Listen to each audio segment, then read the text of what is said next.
نبی کریم صلی الله علیه وسلم صحابه کرام سره ناست دي.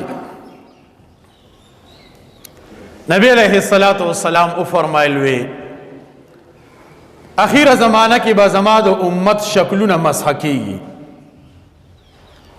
د بعضو نه به خنزیران رغیږي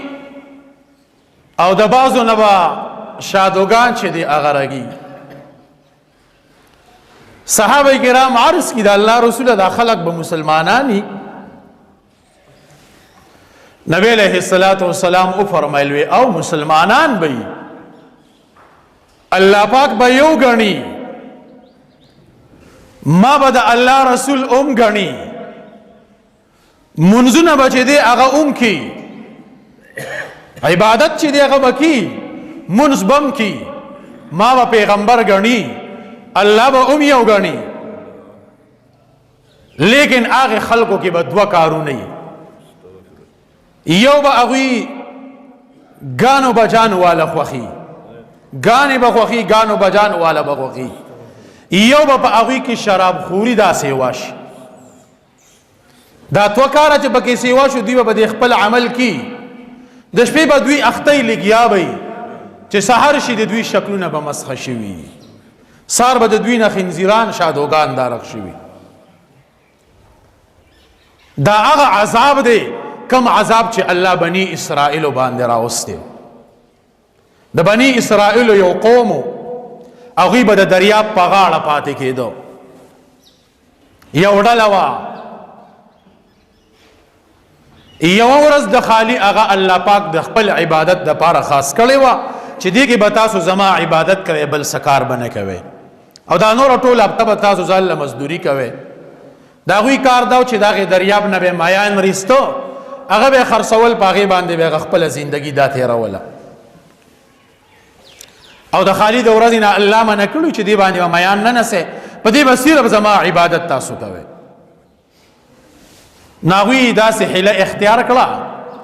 چې د هغې دریاب نه داسې نالې او نهرونه ویستو، او دیو ته دې بل طرف ته غټ غټ تالابونه ورته روغ کړو. نو د خالي په ورځ باندې به هغه کولاو کړو، او د الله تبارک وتعالی امتحان و، نو په هغې ورځ به مایان ډېر زیات و. د هغوی نالو کې نهرونو کې به میان راتله، هغې تالاب ته به یې ودانګل. چې کله به د خالي ورځ په ختمېدو شو، دوی به هغه نهرونه چې دي د هغې هغه خولې بندې کړې، او بیا به د اتوار په ورځ یا بله ورځ باندې بیا هغه میان دا تالاب نه رایستو. او دا خو مونږ د خالي په ورځ نه نیسو، دا خو مونږ د اتوار په ورځ چې دی هغه نیسو. یو قسم حیله اختیار کړه. الله ورته پیغمبر راولېږه چې دا کار خو ګورې صحیح نه دی، دا کار چې دی هغه مه کوئ. هغه خلق منع نشو، هغه خلق شاته نشو. څه خلق پکې داسې چې هغوی بوله دعوت ورکوه لکه دا کار مه کوئ، ګناه دی پکې، د الله نافرماني ده، لیکن هغوی خبره نه منله. هغوی راولګېدو کلي کې ورسره دیوال وکړو. دا څه خلق هغې سیټ ته او دا نیکان خلق دې سیټ ته.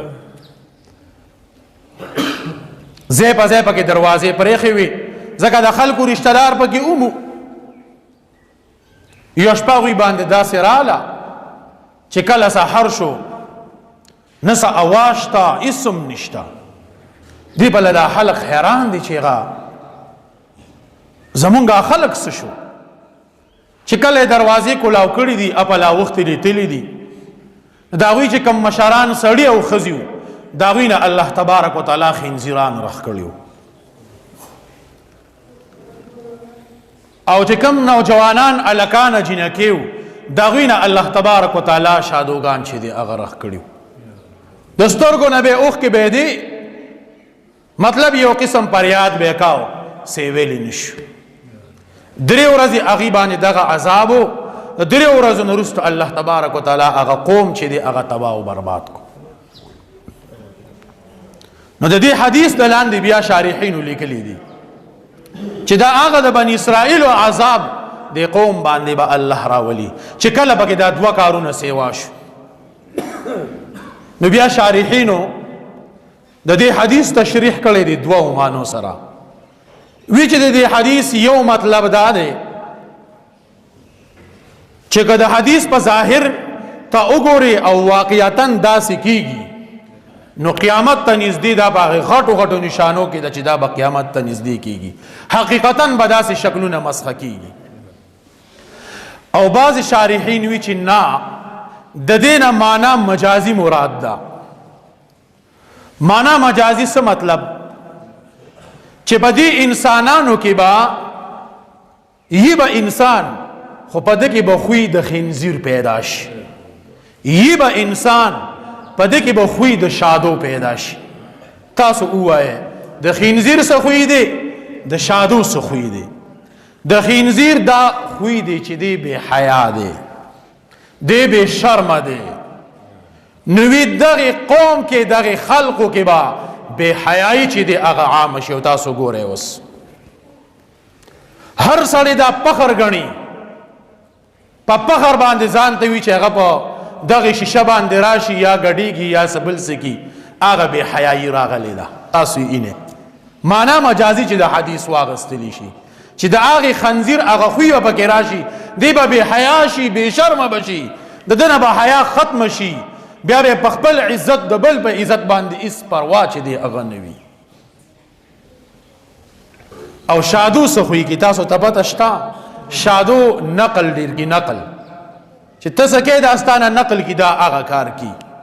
نه دی خوی ته وګوره دا مراغله دی شیشه باندې چې مونږ څنګه یینو اقشان جامع اقشان ویختو اقشان لباس دا هغه خلکو په شان روان یا دا غوی باغې نقش قدم باندې د نقل خو شروع کړی دی نقل نو د حدیث دا تشریح شارحینو کړی دی چې کله دا دوه خبرې عام شوي یو غانا بجانا عام شولا او دا خلق وقیدل شروع شو